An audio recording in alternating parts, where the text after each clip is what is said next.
Hi, and welcome to Mrs. Atwood's World History 7th grade class. I'm going to go over some of our classroom expectations. So let me go ahead and put this into a slideshow. The rules in this class. My biggest rule is stay in your seat. If you need to get up for any reason, raise your hand. I will come to you. I do this because of safety. Do not get out of your seat without permission because I need to ensure that all students are safe while in my classroom. Next rule, raise your hand. We use non-verbal requests. I'll go over those in just a couple slides.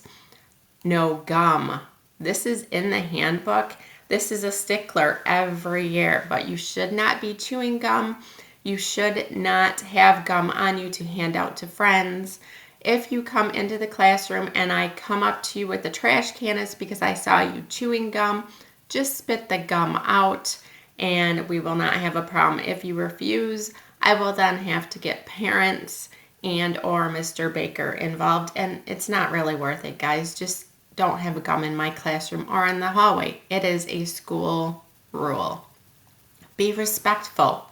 Be on time. If you're not on time, you are taking time away from our class and time that we could be learning. Keep your hands to yourself. Don't touch other people.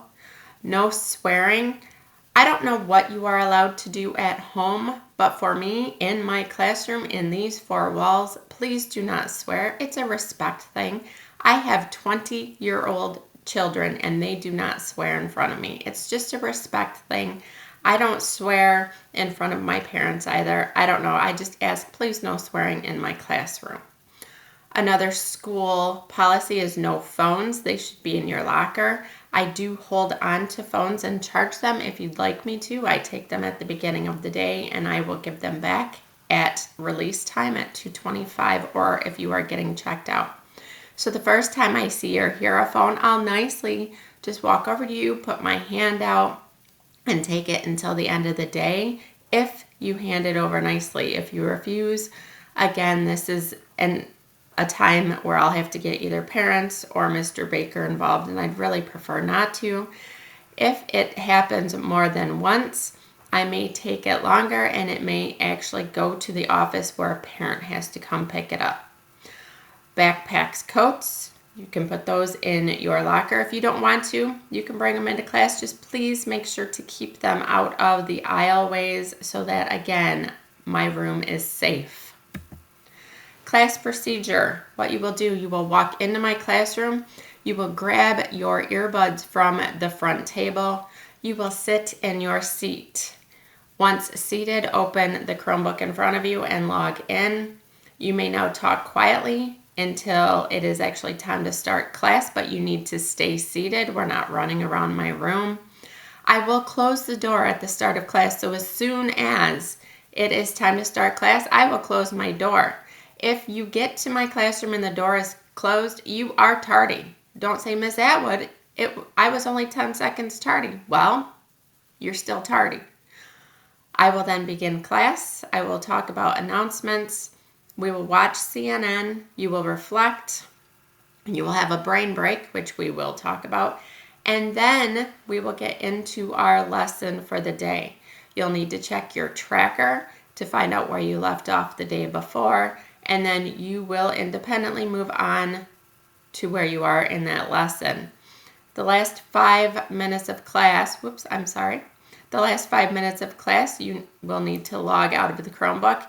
Please log out of the Chromebook. If you don't log out and the next class comes in and just opens it up, they are going to be logged in as you. I've had this happen numerous times. I've even had people do work for the person in the class before them. It wasn't done very well, I might add. So make sure that you have logged out. Don't just close the lab or the Chromebook. Make sure the desks are in a line, and then I will excuse you by rows. I do not just have everyone get up and leave. So I will tell you what row you are in, and I will excuse you at the end of class by rows. So when I say make sure the desks are in a line, there are lines on the floor to show you where the desk belongs. We're in presenting mode, so let me get out. So let me expand this picture quick. See these lines on the floor? If you look down at the floor, if you're in class, these lines on the floor are where the two legs should be. I have pushed the desk back a little bit to show you, but the front two legs of your desk should be on those two black lines.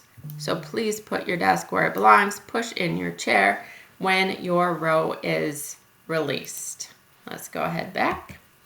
Brain break. What is brain break? So after CNN warm-up is done, how long is it?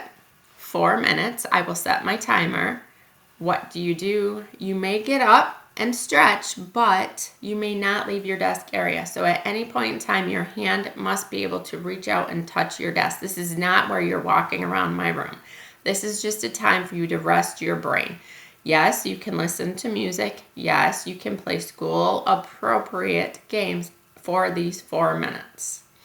When the timer goes off, you must then move on and get to work on your lesson wherever you are in the lesson for that day.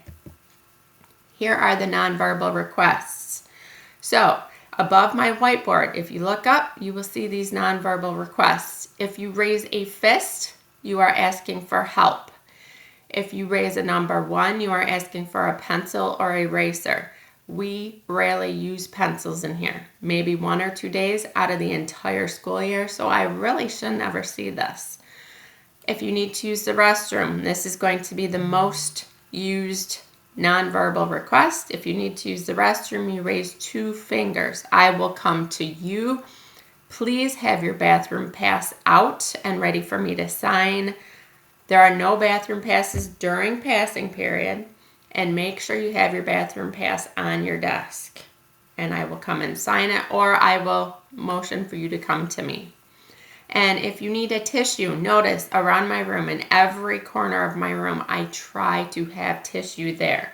If you are close enough to just reach out and grab it, you don't have to ask. But if you need a tissue, raise 3 fingers. I will bring tissue to you. No voice is necessary for any of these requests. I did forget, if you are going to the restroom, you need to take my pass with you. There are 2 passes, sometimes 3. They are hanging by the front door. If you look up by my classroom door, you will see them hanging right off the whiteboard. Breakfast and lunch. This is only in your first hours. In your advisory, you will take the first 10 minutes to eat breakfast. You will need to tell your teacher, each teacher does it a different way, but to do a lunch count, you will need to let your first hour teacher know what you want for lunch. For me, if you're in my advisory, it is all done digitally. You will have an advisory classroom in Google Classroom, and there will be a form with all of the lunch choices, and you will choose what you want for lunch that day. You will get 30 minutes long for lunch. Last year, girls ate first and boys went to recess first. I'm not sure how it will be this year, but it'll be boys and girls split, I would assume. If we have a half day, lunches will be eaten right before you go home. We'll eat lunch between 10 and 10:30 in the classroom on those days only. Last year, we had sub sandwiches. If you want a sub, you need to grab a sub slip and a pencil and fill it out and have it ready for me to give to whomever is coming around to collect them. Assigned seating. Yes, you will have assigned seats in my classroom every day, all year. So I assign seat by number. The class roster will be up on the board. So you will see your name on the board, and right next to your name, there's a number. You will find that number, and that is your seat in my classroom. When I change seats, you'll see a roster up on that board. Why do you have to sit in an assigned seat? There's numerous reasons. The biggest reason, I'm horrible at names. And I kind of, in my brain, put your name to that seat. If you have an older sibling, it's more than likely I might not remember what they look like, but I can tell you where they sat. I need assigned seating for me. It might not be anything you've done, but I need you in that same seat every day. Classroom consequences. I don't look to have any issues in class, especially since we are moving into the modern classroom where you are going to be self-paced. But if you are creating a disturbance in my classroom, I'll give you that mom look. I may then come and stand by you. If it continues, I might say your name. I might move your seat. I will then have a private conversation. But I can tell you, I love to text home. Okay, I love texting home. So if I have a continued problem, I will just text home because that is the easiest way for me to get behavior under control, I feel. I have texted every single 7th grade student already. I have texted parents for every single 7th grade student. I do that the week before school to introduce myself and to make sure I have a good working phone number. Hallway expectations, bathroom breaks, no. Bathrooms are closed during passing periods. Drinking fountains are open. Bring a water bottle. There are refills there. We're not cutting in line. I'm the one that stands out there and has to take care of the drinking fountains. So please, no cutting. You do have lockers assigned near your advisory classroom. Backpacks can go in your lockers or you can take them with you. There are 2 sets of steps. The steps right outside of my classroom are the up steps, and the steps down by Miss McLeod's classroom are the down steps. Please use them accordingly during passing periods. Do not go up the steps if they are supposed to be down steps when you have a lot of students that are coming at you. That is not safe. If you need help, go to gobearcats.net. There is a link available for help. This is for parents and students. And that is all I'm going to go over.